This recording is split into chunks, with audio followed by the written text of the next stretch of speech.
Welcome to the ISIS Papers Review. This review will go through the key points of the introduction chapter, which was written approximately 20 years after Dr. Wilson first published her Quest theory of color confrontation. In this chapter, Dr. Wilson recognizes Mr. Neely Fuller as the first to define racism as a global system of behavior and his influence on her development of the Quest theory.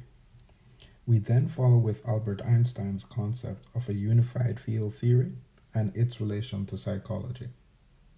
We move on to decoded symbols and end with a brief discussion of the importance of reading a civilization at deep levels. The ISIS Papers was written by child and behavioral psychiatrist Dr. Frances Cress Welsing, a third-generation physician who practiced in Washington, D.C. These reviews are dedicated to her memory. My intention is to motivate others to share and read her work and improve our understanding of the system of racism, white supremacy. Dr. Welsing begins the introduction chapter by recognizing the contribution of Mr. Neely Fuller, who in his book, The United Independent Compensatory Code System Concept, defined racism as a system of organized behavior, meaning thought, speech, and action. This global system has as its purpose the domination by those who classify themselves as white over all those they classify as non-white, in all areas of people activity, meaning economics, education, entertainment, labor, law, politics, religion, sex, and war. Mr. Fuller's work led Dr. Welsing to ask why the global white collective would need to evolve such a system. Her Quest theory states that whites were reacting to a numeric and color or genetic inadequacy that they discovered when meeting and interacting with the world's non-white people. They realized that the majority of the world's population was non-white, and that these non-white persons were genetically dominant to them in terms of skin coloration. White plus non-white would equal non-white children. Albert Einstein, when speaking about the value of a unified field theory in physics, said, "The object of all sciences, whether natural sciences or psychology, is to coordinate our experiences and to bring them into a logical system. The only justification for concepts and system of concepts is that they serve to represent the complex of our experiences. Beyond this, they have no legitimacy." Dr. Welsing's professional background in psychiatry allowed her to see the connections between behaviors that had previously been considered unrelated. Her decoding of the core motivation within Western society, her discovery of the keys of the colors, revealed the absolute priority of the importance of white genetic survival to the people who classify themselves as white. What are symbols? Symbols are complex messages relayed from the brain to its subconscious. Although usually thought of as visual objects, symbols can be speech or activities. Symbols communicate silently from the subconscious of one person to the subconscious of another that shares the same identity and survival necessity. Once a symbol has been created, it can be used with high frequency, even with little or no conscious awareness of what it means. This is especially true when the conscious levels of brain functioning cannot bear to address certain issues. The system of white supremacy and its underlying motivation of white genetic survival is an excellent example of this. The first symbol discussed in the introduction of the ISIS Papers is the Washington Monument. The symbol is located in the capital of the most powerful government in the system of white supremacy. A law was passed in 1910 that no building may be taller than the monument. The monument towers over a predominantly black population in D.C. Looking at the monument, one cannot help but notice that the monument looks both like a robed Ku Klux Klan member and like a gigantic penis or phallus symbol. Dr. Welsing interprets it as a symbol of white male power, and that the symbolic meaning of the law and the monument is that there can be no challenge to white power. Motherwell's Reconciliation Elegy is next. It is a large black and white painting in the National Gallery of Art, also in Washington, D.C. Motherwell's Elegy series of paintings consist of massive round or vertical black forms. All of the black forms are against a white background. In his written work describing the painting, Motherwell describes the black forms as life-death forms and as stones, which take on a personality. Elegy means a poem for the dead, and stones is an ancient term for testicles.